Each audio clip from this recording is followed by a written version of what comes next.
의 자서전에 자세히 기록해 놓았다. У нас в Новокиевске жил Ан Инчири. Звали его и Ан Инса, и еще как-то. Он готовился к террору. Нарисовал на стене сарая 3 фигуры и тренировался стрелять в них. Моя сестра Соня как-то играли во дворе и видели это. Ан Чин Ири уехал в Харбин, убил там какого-то японского военного начальника и тут же был расстрелян. 최재형은 거사를 적극적으로 지원했다. 그리고 곧 구체적인 계획이 세워졌다.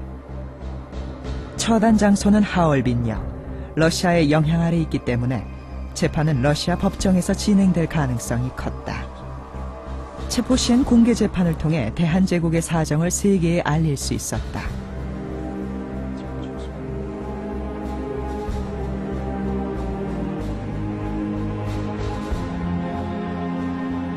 드디어 1909년 10월 21일 대동공보사의 편집실에 머물던 안중근과 우덕수는 신문사를 통해 마련된 얼마간의 자금과 권총 3정을 들고 대동공보사를 나섰다.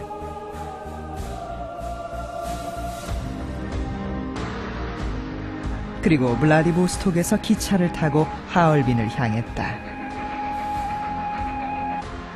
그 사이 최재형은 대동공보의 주필이자 변호사인 미하일 로프를 대기시키고 있었다.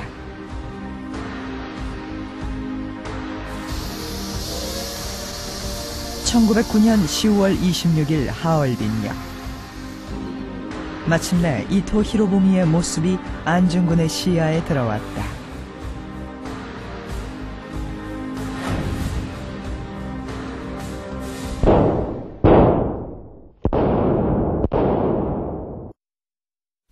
안중근의 총알은 정확히 이토 히로부미를 관통했다. 마침내 조선 침략의 원흉이 사라진 것에 대해 한인 동포들은 감격스러워했다. 최재형은 지체할 수 없었다. 러시아 변호사를 즉각 하얼빈으로 보낸다. 하지만 일본의 주장으로 재판권은 일본으로 넘어갔고 일본 간선 변호사가 선임됐다.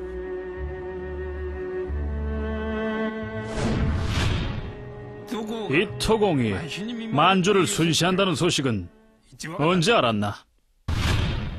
블라디보스토크로 오는 날 신문에서도 보았고 풍문으로도 들었다. 신문? 어느 신문사인가?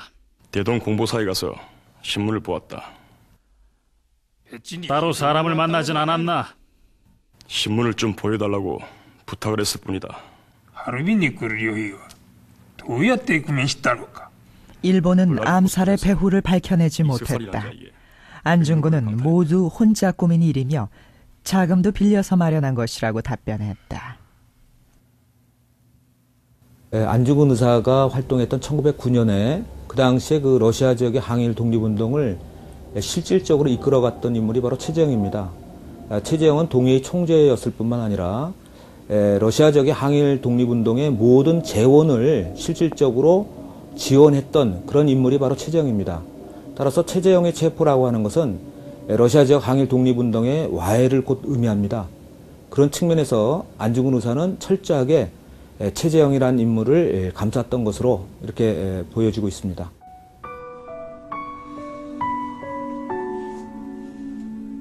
최재형은 죄책감에 사로잡힌다. 끝내 안중근을 죽음으로부터 지키지 못했기 때문이었다.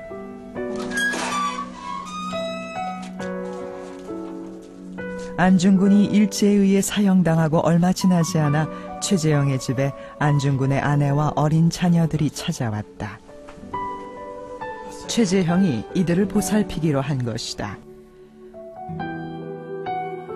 최재형이 안중근을 위해 마지막으로 할 수 있는 일이었다. 이토 히로부미 암살 이후 연해주의 한인들에 대한 러시아의 감시와 압박은 심해졌습니다. 항일 독립운동 지도자들은 말할 필요가 없겠죠. 이상설은 체포됐고 이 범인은 멀리 이르쿠츠크 지역으로 추방을 당했습니다. 최재형의 신상도 역시 위태로워졌습니다. 그럼에도 불구하고 그는 9천여 명의 회원이 가입한 권업회를 창설하는 등 독립운동을 그만두지 않았습니다. 하지만 이것도 오래 갈 수는 없었습니다. 1916년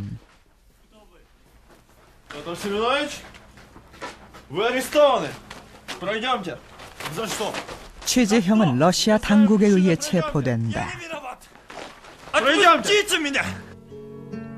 이미 조선을 합병한 일본이 최재형을 일본 스파이로 몰아 러시아에 의도적으로 정보를 제공했기 때문이었다.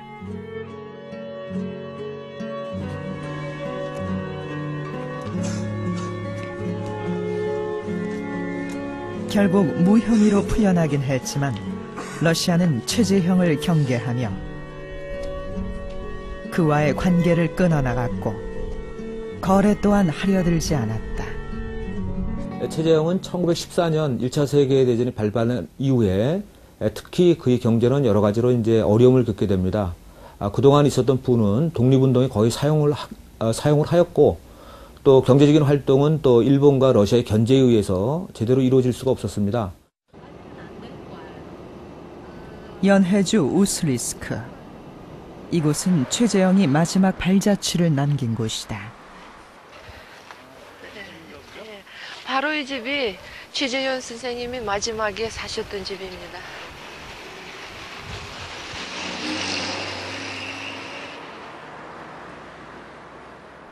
한때 이루었던 부에 비하면 초라하기 그지없는 이 집에서 최재형은 그의 말년을 보내게 된다.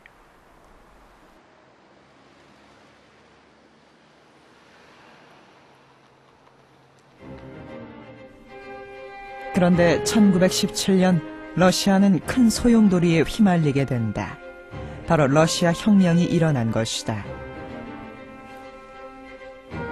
일본은 이 혼란을 틈타 1920년에 연해주를 무력으로 침입한다. 연해주에 사는 일본 거류민을 보호한다는 구실 아래 대대적으로 러시아 혁명 세력과 한인들을 체포하고 학살을 자행한 4월 참변을 일으켰다.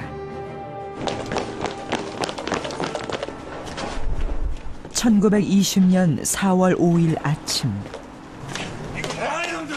마침내 블라디보스톡을 지나 우슬리스크까지 공격해온 일본군에 의해 최재형은 집에서 체포된다.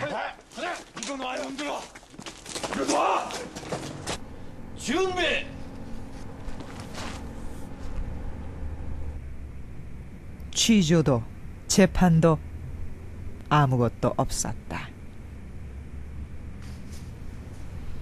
핫샤!